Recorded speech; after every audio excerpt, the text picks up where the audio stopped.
सद्गुरुनाथ भगवान की।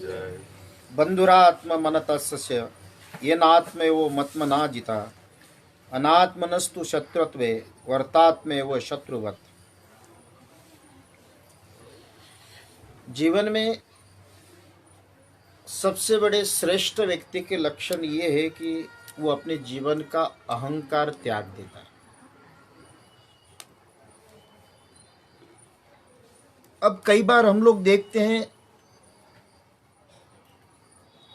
कई लोग कहते हैं कि हमने दया की। अब दया करना मतलब कोई उसके प्रति आपका द्रोह था, आपका द्रोह था तो उसने दया करी। अगर द्रोह ही नहीं है तो दया काय की। जैसे हमारे संत एकनाथ महाराज के ऊपर 108 बार थूका, उसकी कोई प्रतिक्रिया ही नहीं हुई। आप पेड़ पे पत्थर भी मार दो तो पेड़ फल प्रदान करता है, मतलब उसके अंदर किसी प्रकार का कोई राग द्वेष अहंकार लोभ दंभ ये चीज है ही नहीं। तो वो उसका स्वभाव ही देना है। अब जो आपके अंतर्मन में कहते कि ये काम क्रोध लोभ मद मत्स्य ये 16 श्रृंगार करके आपके इंद्रियों के ऊपर बैठ जाते हैं। अब जिसको बुला वो श्रृंगार करके आ जाता है। अब वो श्रृंगार आप देखो कि भाई अब वो श्रृंगार किस प्रकार का हो सकता है। अब संसारी व्यक्ति को सब वो सारे छड़ रिपू की सारी बातें बताई है। अब सबकी सब जितनी भी श्रृंगार हम लोग देख ले, चाहे क्रोध का श्रृंगार देख ले। क्रोध का श्रृंगार जब आपके ऊपर आप किसी के ऊपर क्रोधित हो जाते हो तो वह श्रृंगार किस तरह से हो सकता है कि उसके 16 श्रृंगार क्या, मुझे लगता है क्रोध के 32 श्रृंगार हो सकते हैं। और वो फिर नाना प्रकार के उसके ऊपर वो चिंतन करता है। क्या लोभ के श्रृंगार, लोभ का श्रृंगार ऐसा है कि बड़े से बड़े रिश्ते बड़े से बड़े नाते आपके आप खत्म कर देते हो। इससे बड़ा श्रृंगार उसका क्या हो सकता है। उससे बड़ा सुंदर कुछ है ही नहीं। सारे उसके सामने विद्रूप लगते हैं, चाहे माँ हो बाप हो भाई हो बहन हो परिवार हो सगे हो संबंधी हो, सारे के सारे उसके सामने थोते लगते हैं। ये लोभ का श्रृंगार है। तो ये षडरिपु का जितना भी हम लोग श्रृंगार, भगवान ने ये कहा कि बंधुरात्मा मनतस्य येनात्मेवात्मना जिता अनात्म मनस्तु शत्रुत्वे। अब सभी प्रकार से अपने जीवन में सद ब्रह्म रूप जिसको हम कहा गया है कि जो अखंड ब्रह्म रूप में जिसका चिंतन बना रहे। भगवान दत्तात्रेय की एक कथा आती है कि भागवत में एक भृंगी नाम का कीड़ा होता है। वो कभी भी अपने पुत्र पुत्रों जन्म नहीं देता है। वो किसी भी कीड़े को उठाकर लाता है और अपने घोंसले में रख देता है। 24 घंटे उसको चोंच मार मार मार के वो कीड़ा उस भृंगी का इतना ध्यान करता है कि वो कीड़ा ही भृंगी बन जाता है। इतना उसका तादात्म्य बनता है।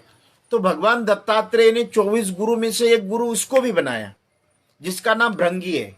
जो आप पूरे इसमें देखना, भृंगी कीड़ा, जो भृंगी गीत हम लोग सुनते हैं गोपी गीतों में, गोपियों ने जो वर्णन भृंगी के गीतों का वर्णन आता है बड़ा लंबा, उसमें नहीं जाऊं मैं। तो ये जब सतत ध्यान अगर आप उस तरह का करने लगोगे तो आप उसी की तरह हो जाओगे। ये सत्यता का वर्णन परमात्मा ने कहा क्या कि एनात्मे वो आत्मना, जो आपके आत्म तत्व में आपके मन तत्व में सद ब्रह्म का निरंतर अगर आप ध्यान करोगे तो आपको उसी, अब कई लोगों को इसमें थोड़ा समझने में ध्यान की अवस्था बड़ी साधारण क्या वर्णन करे। अब आप लोभी आदमी पैसे के लिए कितना चिंतन करता होगा।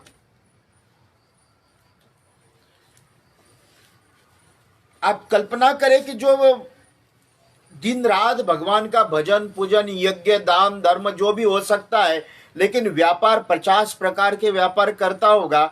50 जगह पे व्यापार करने के बाद भी उसका उद्देश्य कि 50 ही व्यापारों में मुझे अच्छा पैसा मिले, बाकी कोई उद्देश्य नहीं है। उसका उद्देश्य ही एक है, जिस व्यापार से धन नहीं आएगा वो व्यापार बंद हो जाएगा। जो व्यापार अच्छा चलेगा उसी को नियमित रूप से चलाने का प्रयत्न करेगा, लेकिन उद्देश्य एक ही होता है कि उसके लिए मुनाफा मिलता रहे। अब उसका चिंतन वही चलता रहता है, नित्य ध्यान उसी का बना रहता है, या क्रोधी लोभी कामी। अब उसके मस्तिष्क में जो वस्तु भरी पड़ी हुई है उस वस्तु अपने आप ही उसका चिंतन करता रहता है।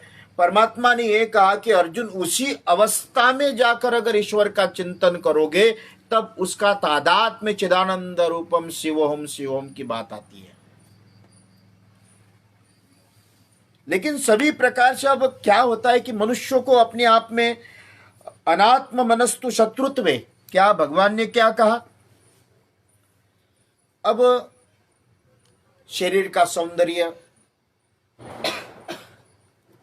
क्रोध का सौंदर्य, लोभ का सौंदर्य, इसमें प्राप्ति वियोग मान सम्मान, ये जितने भी आप अपने इर्द गिर्द, ये कोसा जो आता है, कोसे का कीड़ा आपको पता है, कोसे का कीड़ा अपने लार से चारों तरफ कोसा बनाता है और अंत में वो बंद भी वही करता और उसमें मर जाता है। यही हम मनुष्य उस कोशे की तरह अपने दाएं बाएं आगे पीछे सारे के सारे आवरण बंद करते हुए अंत में वो चारों के कंधों में उसको देखते देखते ही समाप्त हो जाता है। उस कोशे के कीड़े में और हम में कोई अंतर नहीं आता है। भगवान क्या कहते हैं कि उसी तरह से हम लोग अपने आप में अब जब लगभग सभी उसी में भाग्यहीन की तरह रोता है, भाग्यहीन की तरह हंसता है, भाग्यहीन तरह। भाई वास्तविक सत्यता आपके जीवन में है क्या? अब वो कभी कभी मैं हंसी मजाक में कहता हूं कि एक व्यक्ति पानी में डूब रहा था, तो पानी में डूबते डूबते वो जोर से चिल्ला रहा है, दुनिया डूब रही दुनिया डूब रही। लोगों ने कहा डूब तो तू रहा, बोले मेरे लिए तो दुनिया डूब रही। ये अवस्था है। अब सारी की सारी वो कहते हैं कि जिसको जॉइंडिस हुआ हो उसको चंद्र भी पीला दिखता है। अब उसके चंद्र पीला दिखने से चंद्र पीला नहीं हुआ, दोष उसके दृष्टि में है। अब दारू पीने वालों को आदमी पूरी पृथ्वी घूमती हुई दिख रही है, वो कहते हैं कि मकान हिल रहा है। भाई मकान थोड़ा हिल रहा है, उसकी दृष्टि उसके वो नशा के कारण उसकी बुद्धि इतनी हिल रही। कई लोग ऐसी दिशा दिग्भ्रमित हो जाते हैं।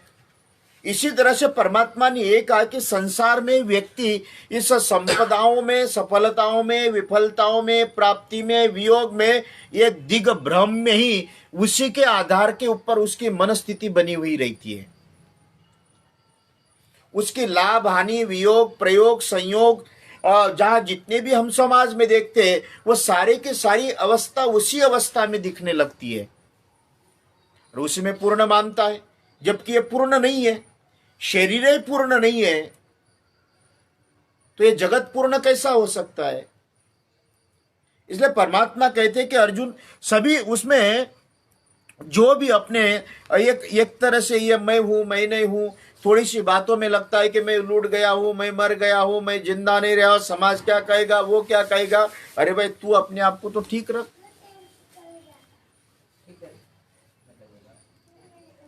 दुनिया क्या कहेगी, दुनिया क्या करेगी, मीरा ने चिंता नहीं की। सास कहे कुल घाती नहीं।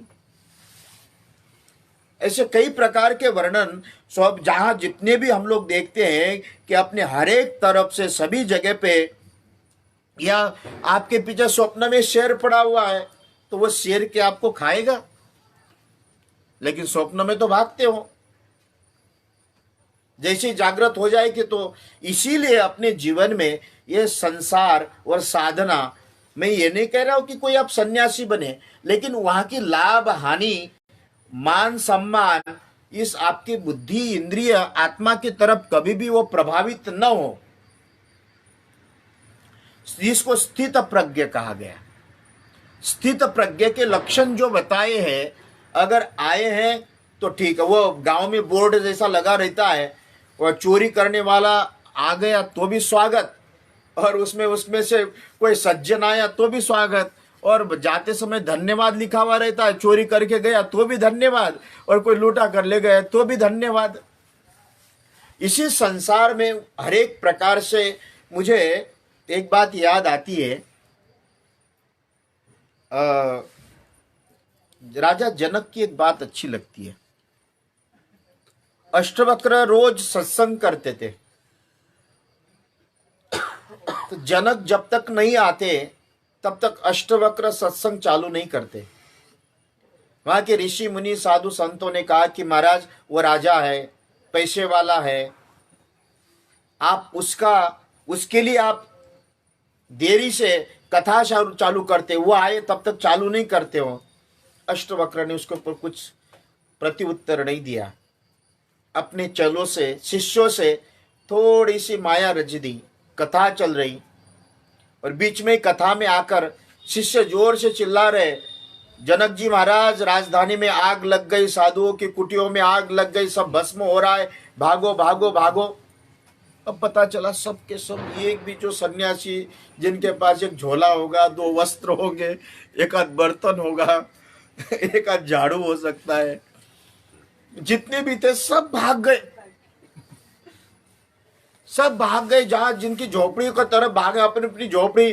कथा में जनक जी महाराज ऐसे के वैसे बैठे हैं।